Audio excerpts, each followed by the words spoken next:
do it anyway. Let me see what the Goldec video is about.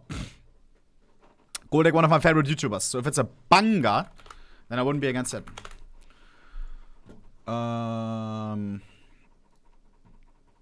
Shut the fuck up, you fucking bitch. Shut the fuck up, you fucking bitch. The Lost Japanese Counter-Strike? Nah, we go in. Boys, we have to go in. You're absolutely crazy if you don't want to fucking watch that. Wait, let me see.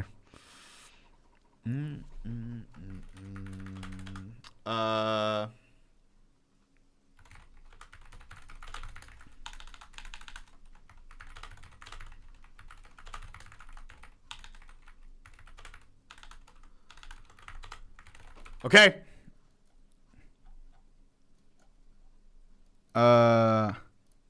Boom. Boys, a quickie video. Why? Because Goldec, he's the guy that fucking actually puts work into his videos.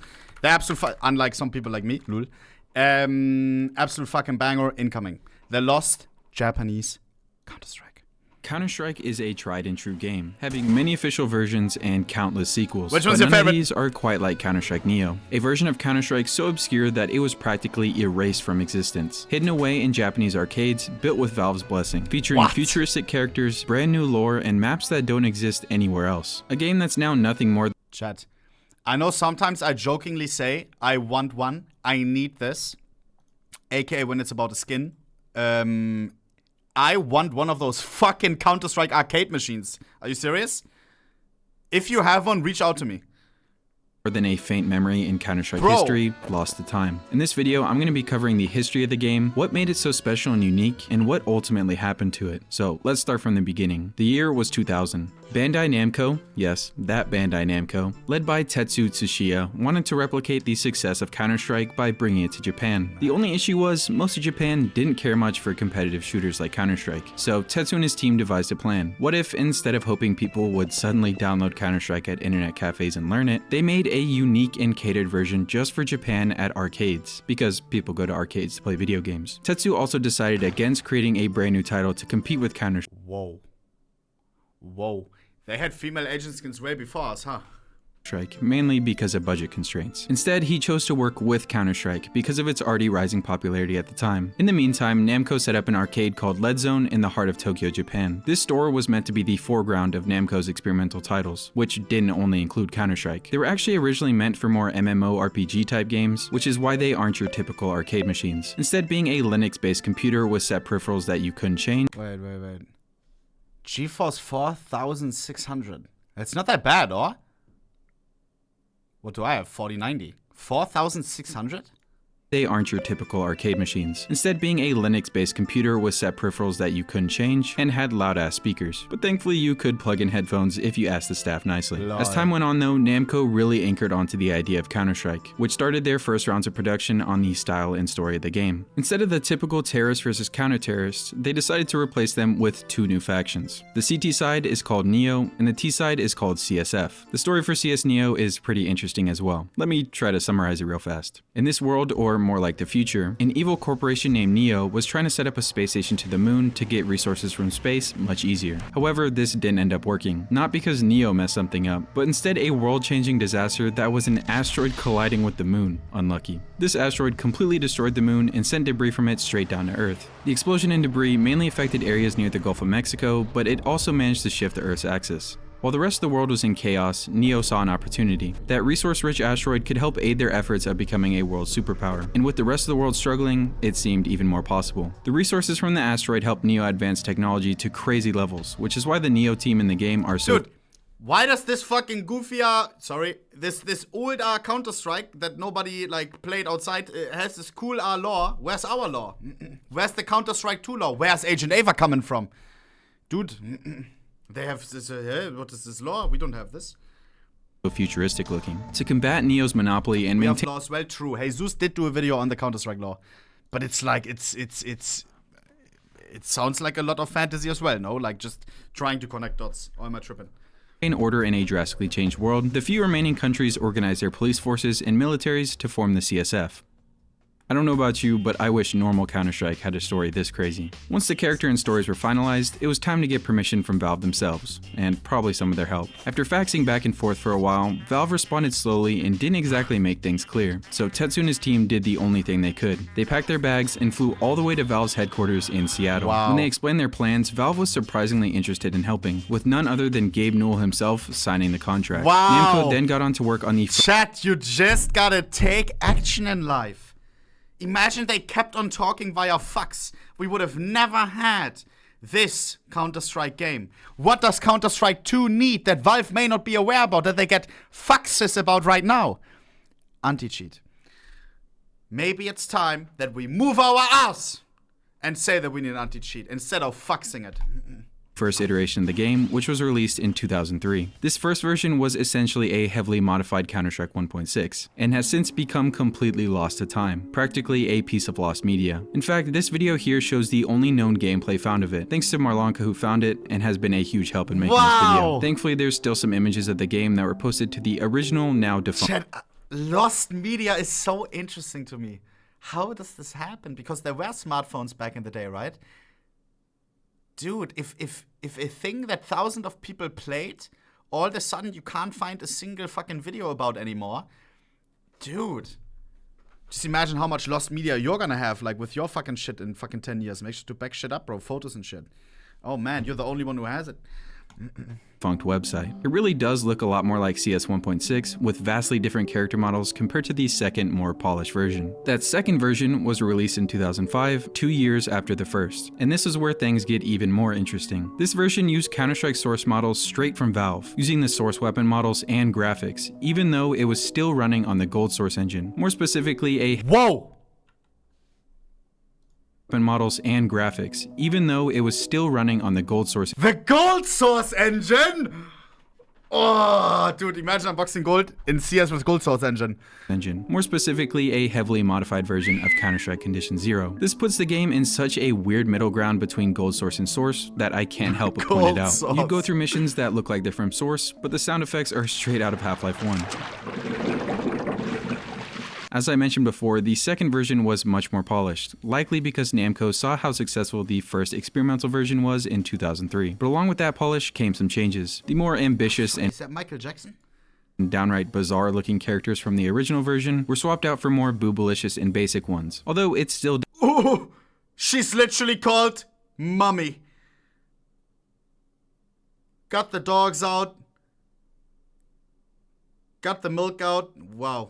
did have some really cool character designs. It was also around this time that Namco started releasing their Flash manga, Counter-Strike White Memories.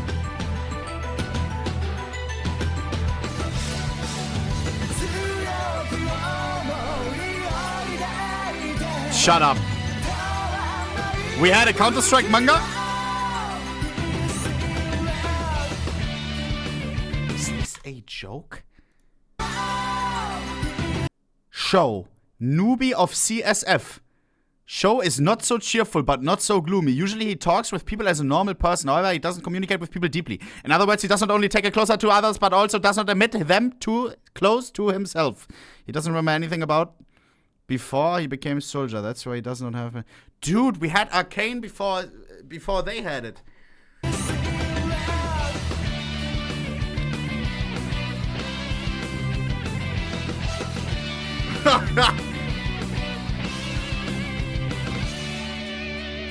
Looks like a That's a whole other yeah. topic for another video. Counter-Strike Neo at the time was becoming more and more successful, but why did it do so well? Well, you see, the main focus of the game was actually teaching people how to play Counter-Strike. It was super easy for someone to walk in for the first time, pay 300 yen for 20 minutes, and learn the pretty in-depth tutorials. You'd probably have someone next to you eager to help as well. Once you got used to the game and changed up your settings, you could also buy a player card that would save all of your information on it. So all you had to do next time was scan the card and you're in. This arcade system... Yo, how do I get one of those?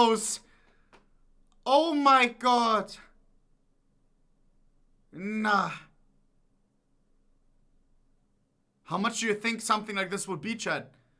If a running machine with Counter-Strike Japan on it with a card. Oh, dude, people don't even know that this exists. Over 13 euros? No.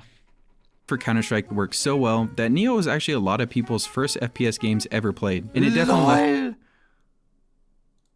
an impact on Japanese gamers at the time. Okay, enough about the backstory for now. How about I show you just how different this game really was from the other Counter-Strikes we know and love. But first, I'd like to take this time to thank the sponsor for this video, Skins Monkey. Now, statistically, about 20% of must resist.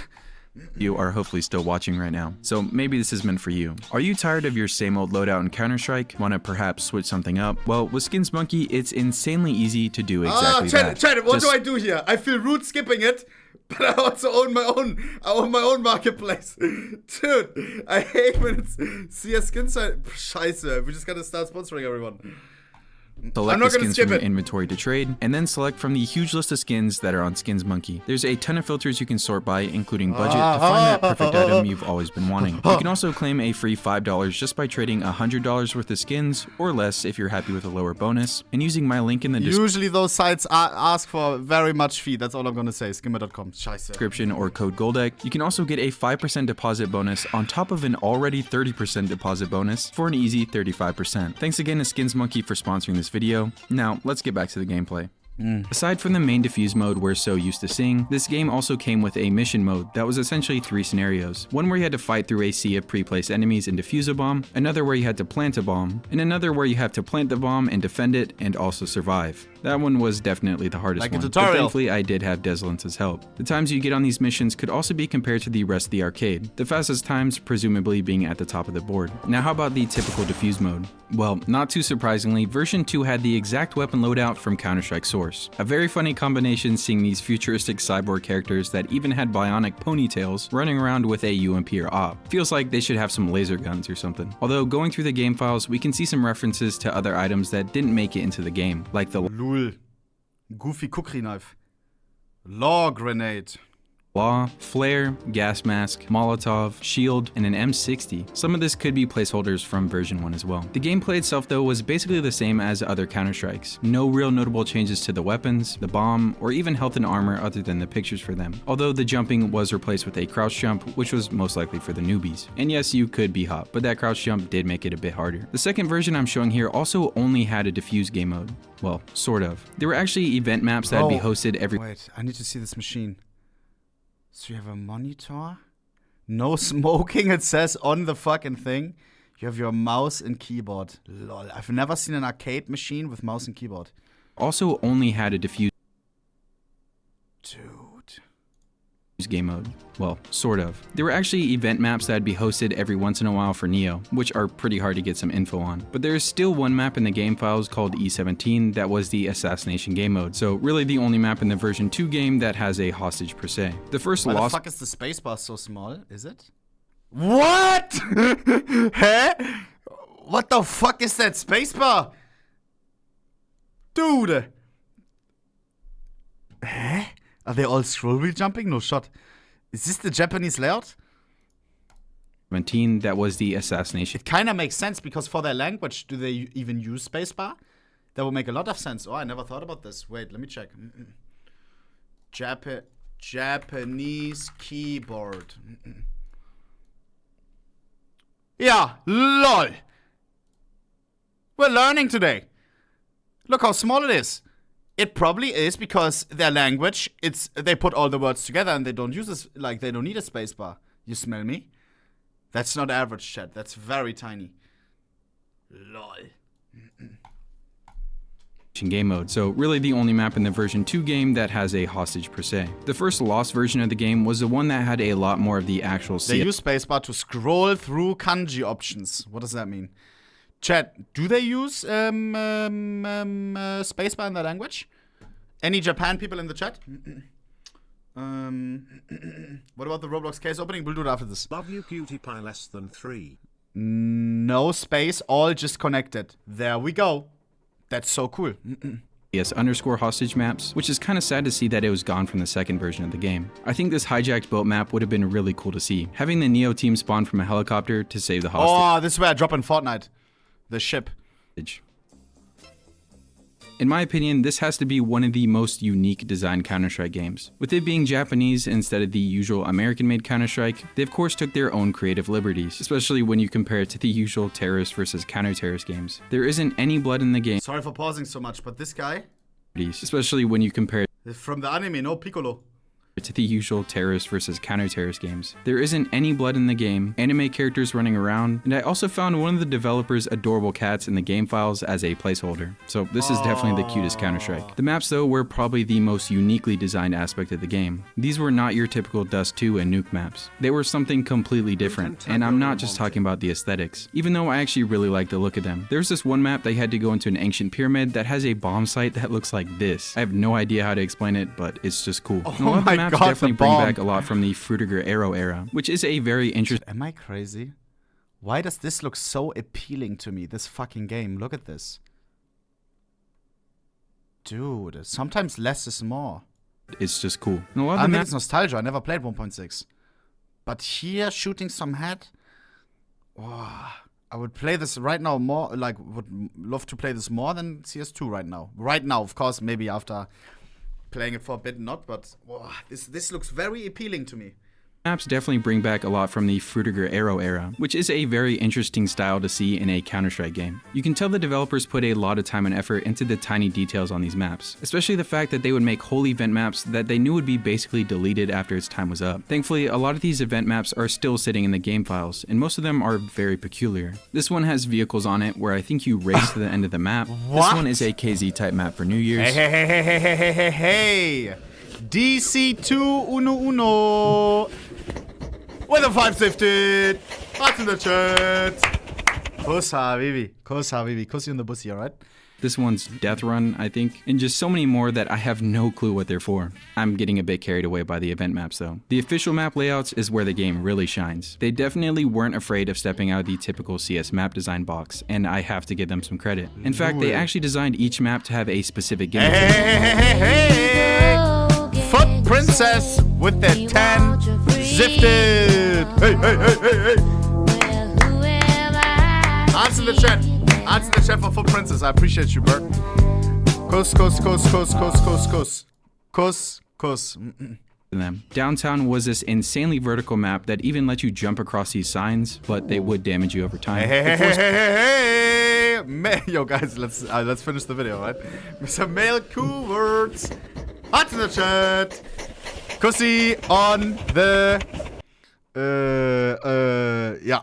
Hearts. This map has this little grinder thing on B side that will just kill you, although I don't know how useful this would really be. And a lot of maps just had these weird unconventional designs, like this giant sewer that you could swim through and traverse the map. There are just so many interesting things about these maps that I think would be really cool to see played out. Because of that reason, I think the game actually had a pretty decent pro scene, but it was definitely niche. Although it was popular enough to warrant its own events and name for it, the Clan Wars. This was the pro scene of Counter-Strike Neo, basically a giant LAN party, where most likely teams of friends would compete, or maybe teams of the best players in the town. I'm not really sure what the prizes were, but I know that the winners managed to get their own graffitis on the maps that they won on, which is pretty sick. Other than that, the winners might have gotten their own cosmetics. Oh yeah, cosmetics. This game made sure to have plenty of those. The cosmetics in this game... Hey, yo. Bro, how did he play this game? He said it's hard to find footage. How? He said lost media. How the fuck is he playing it? It says Goldec. Mr. Cloud, hearts in the chat. Kuss for the 5 zifteronis pepperonis. Kussi. Dude. I've been saving my goddamn primer since your reducer. Kuss, guys, kuss. I have to mute alerts, bro. Let's finish this video, okay? Let's finish this video. Everyone, nobody sub. Nobody right now, nobody. Chat, we have to do, I'm telling you, this is one thing that I want to do. Counter-Strike week. And this is not going to be one of the fucking things that we just say we do, but we never do. Nah, we will do. Where we play every day a different Counter-Strike. You understand me? You hear me? 1.6, 1.7, 1.75, and so on. Game only affected the actual player models instead of the gun skins like we're so used to seeing nowadays. You of course had to unlock all of them other than just a basic male and female player model that you start with, but there were some very interesting models in the files that I assume are maybe admin skins or just for some special people. The skins themselves would also change colors the higher your level got, which is very... very cool to me. You could also place accessories onto the player models you had, and most accessories had to be unlocked for missions or other events. Okay, I think that's enough about the gameplay. What actually ended up happening to the game? Sadly, as more and more people got their own personal computers and the arcade scene faded, Neo was destined to fade away with it. The game did manage to survive for a while thanks to a cult following, with friends meeting up at Lead Zone and other arcades to play it, which is why it actually took until November 30th, 2007 for the first Lead Zone store to close in Kyoto, Japan. A farewell message saying that it had completed its role as an experimental store. Then, the next store closed on April 23rd, 2008. This time, it was the final Lead Zone store to close, and sadly, it had been that very first one that I mentioned in the beginning that was in Tokyo, Japan. Lead Zone themselves being lost to time, completely shut down once that last store closed. Ouch. You would be hard pressed to find any information on Lead Zone nowadays that doesn't involve an internet archive. Thankfully, there were some other arcades other than Lead Zone that still hosted these Neo arcade machines. But finally, on February 1st, 2010, support for those machines would end as well, with the servers being taken offline, which pretty much following content is affected. Clan status, yeah, everything. affected the entire game. The only way to still play the game is either offline on those limited and most likely long gone arcade machines, or using an emulator for a second version of the game that was actually leaked not too long ago. csneo.net has a decent tutorial for it. I made sure to search far and wide to see if anyone actually still has these machines in their possessions, but with most forums being completely in Japanese, it was very hard to search for it. Of course, I couldn't find it even after searching the depths of the internet, so I think it's safe to say that this game— Oh my god. Chad, I don't know if I want to say it. I went on one of the biggest fucking detective work trying to find something that I want to buy recently during Burnout, bro. Should I say what it is? I don't know if I should. Maybe there's something out there now, one of you guys will buy it. But and then I got done so dirty. I love Yu-Gi-Oh, right? It's my childhood game. And I was this close to buying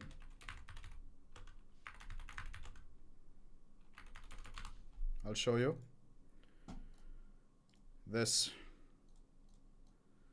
Katsuki Takahashi, the creator of Yu-Gi-Oh, rest in peace, is signed Shikiri, you call it. He did these at like 4 different events. It's a signature on it. And this one is one from San Diego Comic-Con, 2000 something crazy old. And this was on eBay. And I talked to the guy on eBay, and I was new to the scene, and there's tons of fakes of these. All right? So what did I do? I asked a guy who I can trust, hey, can you check if this one is real, if this one is legit? At the same time, I asked the eBay guy, yo, can you send me some more proof that it's actually real? He sent me San Diego Comic-Con, his email, his pass from the Comic-Con, some other cards, some souvenirs. It was legit deluxe. All right? And I went to bed. He didn't reply instantly. He replied next day. I went to bed, waited for a reply from my friend, waited for a reply from the guy on eBay. Next day, friend says, I asked some other guy, he said it's legit. I look at my email inbox. This guy replied on eBay as well with all the proof. It was legit. And then the item was sold. Dude. And then the item was sold. The guy, I asked the guy who I can 100% trust.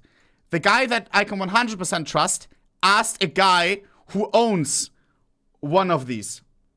And the guy who owns one of these asked another guy, a guy from Japan, who owns multiple of these. And that guy bought this. That fucking guy bought this overnight. This was listed for 2,000 euros. It's worth like 4,000. But I found it randomly. Sometimes on eBay listings don't show up. That's why I didn't sell yet. Or it was listed for 3,000, something like this. And then, bro, I back and forth with the seller. Yo, the guy, it's a guy who I asked, let me buy it, let me offer some more. I know against eBay toss, he said okay. He canceled the purchase because his delivery wasn't fine or something, made up reasons so he doesn't get banned on eBay. I said I'll offer not double, but something way more. He said sure. He canceled the purchase. He listed it, right? And I refresh. He said I listed in 10 minutes. Be ready. I was ready. Me refreshing on my fucking phone. My mom was over at that time. This was during Burnout. Refresh. I said like, Mom, if I get this, I will be so fucking happy. If not, then GG. Then very sad. And then boom, the thing pops up. Bought. We got it. I actually didn't get it, but my friend, my original guy who I asked for help, he got it. He bought it. He's from America. Because I couldn't check out delivery, it didn't work. I didn't want him to relist. I just said, my friend, buy it. I'll pay you. I'll give you the money. You know, the guy who I can 100% trust. He bought it, and then he would have sent it to me. And then he said, I'll ship it tonight. He didn't ship it tonight. The Japanese guy didn't let go. And he got someone else who is very respected in the scene. I'm not gonna call him out, but I'm very disappointed, brother. In the Yu-Gi-Oh scene. And it's confirmed. One of the eBay guys who we talked to confirmed to us this is the person who actually bought it. The Japanese guy got a guy to help him, and he messaged the seller and said, hey, I'll offer 1,000 more again or something. And then the seller never talked to us again. He just fucking sold it to this guy. And then now the Japanese guy has it. I asked the guy who... I don't know if I can say it. The uncut sheet may or may not be involved, my Yu-Gi-Oh one, alright? But I asked that guy, hey, you didn't buy this, are you sure? Even though the eBay rep said that this guy for sure bought it. He said, no. What do you mean? I didn't even know about this. Bro, I swear. I never felt so done dirty, bro. I swear on God. I was very, very sad. Because this as well means so much to me, and the Japanese guy, I feel like he's just gonna resell it. Bro. Katsuki Takahashi signed Shikiri, GG. Bro, I swear, that pissed me off, bro. That made me... Nee, I'm not gonna name... Nee, bro, nee. It's fine.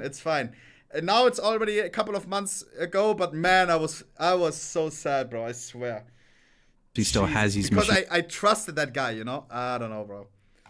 in their possessions, but with most forums being completely in Japanese, it was very hard to search for. Of course, I couldn't find it even after searching the depths of the internet, so I think it's safe to say that this game is gone and very much lost. A cool relic to be left behind in the Counter-Strike Museum. It's also clear that this game left a lasting impact on those who actually got to experience it, and while its ending was sad, there was really no other way it could have gone. I have a pretty quick channel announcement, so wait up if you can. I recently got told to cease the use of all the old little cat pictures I'd use in my videos by the copyright owners, which is why I had to change my profile picture and have been using new critters in this video. I'm essentially forced to rebrand, so I think this is a good opportunity to make a very cool new mascot or character, especially one that I can market without the risk of a cease and desist. That looks nice. Just stay tuned for the next video for what I've got in store, because I've got a lot of cool plans for the future of this channel. Yeah, subscribe please. And hey, get some gamer subs using code Goldec as well. As always, subscribe and like this video if you liked it, and if you didn't like it, go and leave a comment why, and I'll CC try copyright to do strike, better next time. Damn, dude, random small cat picture. Boys, what a video, no? Did I fucking promise too much? Nine. What a fucking video. Lovely, lovely. Something that you had no idea about. A game that you fucking think you know everything about. Wow. Absolute wow. CS arcade machines. What the fuck? Where you swipe a card with your saved status. That's insane. Leave Goldec some love. Leave him a sub. Drop the button. Ring the bell. Ding ding. Leave him some love, bro. Share it with your mother. You already know. Oh man, now I'm very mad. Why did I mention this story? Why did I bring it up again? I already fucking pushed it aside in my head.